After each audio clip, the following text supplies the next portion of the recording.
Hi friends, queen of tears episode 14 के starting में दिखाया जाता है 3 साल पहले का सीन, जहां पर हेइन और ह्युनवू गए हुए थे अपने हनीमून पे और वो लोग एक सिमेट्री में गए थे।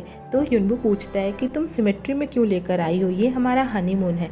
तो हेइन कहती है कि इंसान को माउंटेन या सी में नहीं बरी किया जाता है, इंसान को तो यहीं पर दफनाया जाता है। तब तक वो एक बूढ़े अंकल को देखती है जो अपने वाइफ के ग्रेव पर फ्लावर्स रख रहे थे। तो वो ह्युनवू से पूछती है कि जब मैं मर जाऊंगी तो तुम भी मेरे लिए ऐसे ही फ्लावर रखोगे जैसे मूवीज़ में होता है। वो कहता है मेरे से तो ये एक्सपेक्ट भी मत करना, मैं नहीं रखूंगा। तो फिर वो जब थोड़ा गुस्सा हो जाती तो वो कहता है तुम्हारे मरने के बाद मैं एक दिन जीऊँगा, उसके बाद मैं तुम्हारे पास आ जाऊँगा। फिर हेन सोचती है कि जितने भी मैंने मैजिकल मोमेंट जिए हैं वो सब डिसअपियर हो जाएगा। और फिर सीन शिफ्ट होता है प्रेजेंट का और हेन इनकार करती है सर्जरी से, बट ह्युनवू उसे इंसिस्ट करता है कि प्लीज़ मैं चाहता हूँ कि तुम सर्जरी करो और जियो।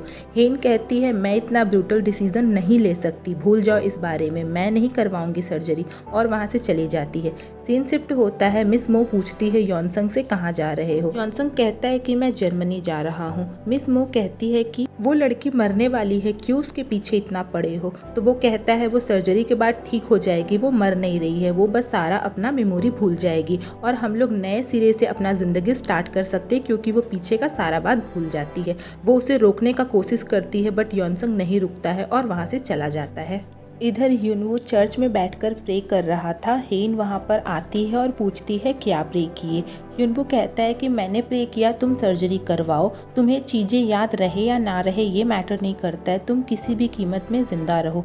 हेन कहती है कितना यूजलेस प्रेयर था और वहाँ से ये कहकर निकलने लगती है। ह्युनवू भी उसके पीछे पीछे आता है। वो लोग चर्च में एक जगह पर देखते हैं कि लोग कागज़ में लिख के अपने विशेष रखे होते हैं। तो ह्युनवू कहता है कि हम लोग भी अपना विशेष लिखे।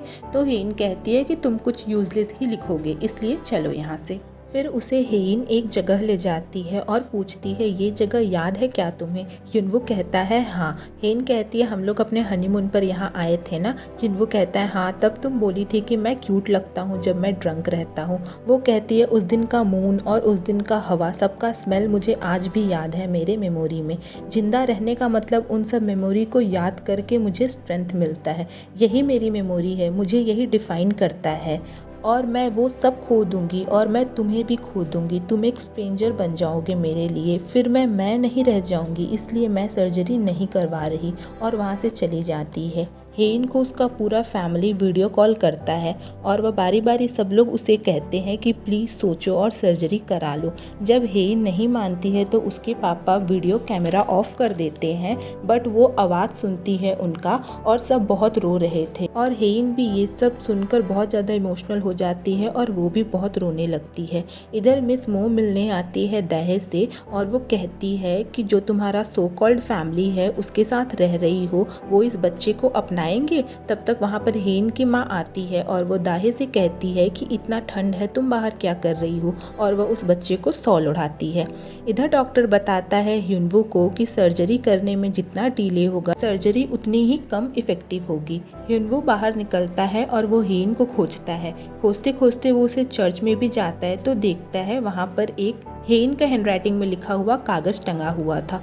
वो उसे पढ़ता है तो उसमें हेन लिखी थी कि गॉड मेरे पास दो ही वैल्यूएबल चीज़ है, जो कि मेमोरी है मेरा, दूसरे से प्यार करने का और उनसे प्यार पाने का, और मैं वो सब नहीं खोना चाहती हूँ। और जब वो चर्च के बाहर निकलता है तो हेन बैठे हुए दिखती है वहाँ पर और वो उससे मिलकर बहुत ज़्यादा रोता है। ये सीन सच में बहुत इमोशनल था और वो उसे कहता है आई एम सॉरी। हेन कहती है प्लीज़ अब मुझे जीने का कोई और वजह मत दो, मैं तुम्हें पहचान भी नहीं पाऊंगी। वो कहता है कि मैं पहला पर्सन होगा जिससे तुम मिलोगी, फिर से हम दोनों प्यार करेंगे, फिर पहले की तरह ही तुम्हारा दिल मुझे देखकर धड़केगा। और ह्युनवू कहता है तुमको खोने का सोचकर मुझे बहुत डर लगता है, मैं तो अपना ज़िंदगी सोच भी नहीं सकता तुम्हारे बिना।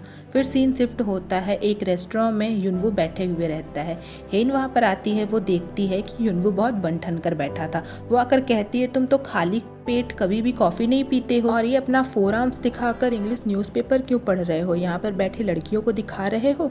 तो युनवू कहता है कि हाँ, क्योंकि मैं तो एक वेस्ट हूँ। ये बात हेन तब कही होती है जब युनवू सोया होता है और वो युनवू को कहती है तुमने वो बात सुन लिया था क्या। युनवू कहता है हाँ। वो कहती है अपना शर्ट नीचे करो। वो कहता है नहीं करूँगा, तुम मुझे छोड़कर जा रही हो ना, मैं खुद को बिल्कुल अनबियरेबल बना लूँगा। फिर वो उसका शर्ट ठीक करती है। हम देखते हैं वहाँ पर यॉनसंग भी रहता है जो इन दोनों को हैप्पी देखकर बहुत ही ज़्यादा जेलस फील करता है। इधर पर ग्रेस कॉल करती है युनवू को और वो उससे पूछती है कि तुम कहाँ हो और वो कहती है कि अपना ख्याल रखना और सेफ रहना। युनवू को जैसे अचानक सा कोई झटका लगता है और वो तुरंत हेन को खोजने जाता है।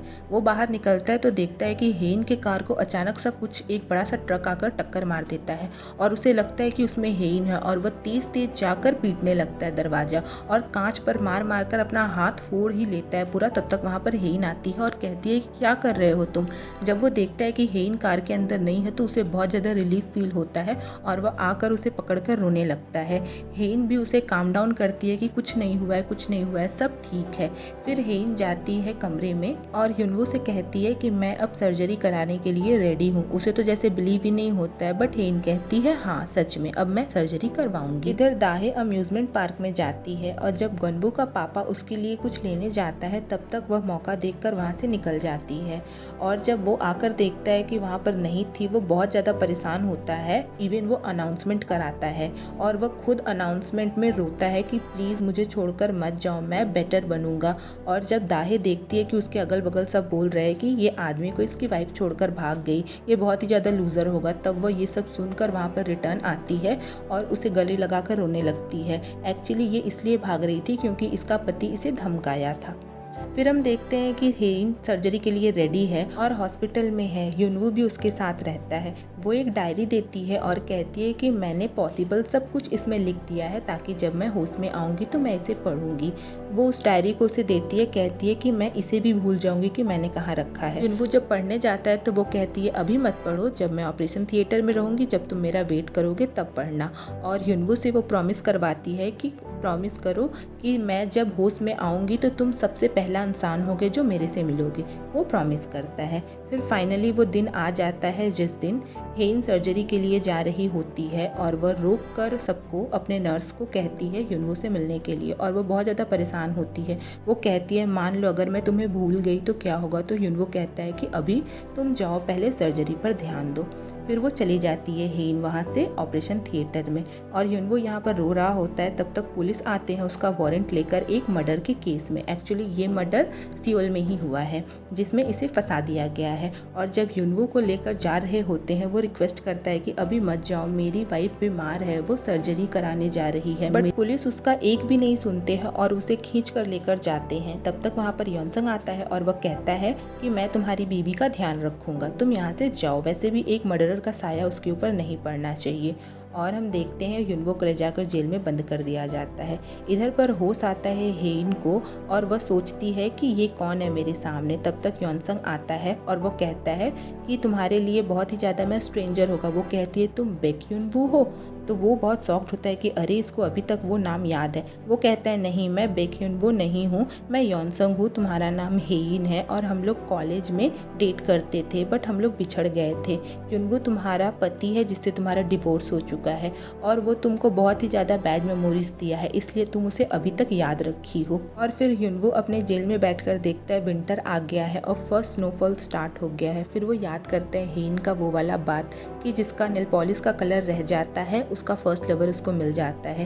हेन भी बैठकर स्नोफॉल देख रही थी और वो अपने नेल पॉलिश का कलर देखती है और उसे टच करते ही उसके हार्ट में बहुत तेज सा पेन होता है और वो कहती है कि मुझे पेन हो रहा है। फिर हम उस सीन को देखते हैं जब हेन का सर्जरी स्टार्ट होने वाला था, तब भी हेन सिर्फ एक नाम याद कर रही थी, बेक युनवू, बेक युनवू। और वो उसी नाम को याद करते करते बेहोश हो जाती है और वो सोचती है कि मुझे ये नाम कभी नहीं भूलना है और वह अपने उसी नेल पॉलिश को टच कर रही थी। और यहीं पे ये एपिसोड एंड हो जाता है। एक्सप्लेनेशन पसंद आया हो तो लाइक शेयर सब्सक्राइब करिएगा। मिलते हैं नेक्स्ट एपिसोड में, तब तक के लिए बाय।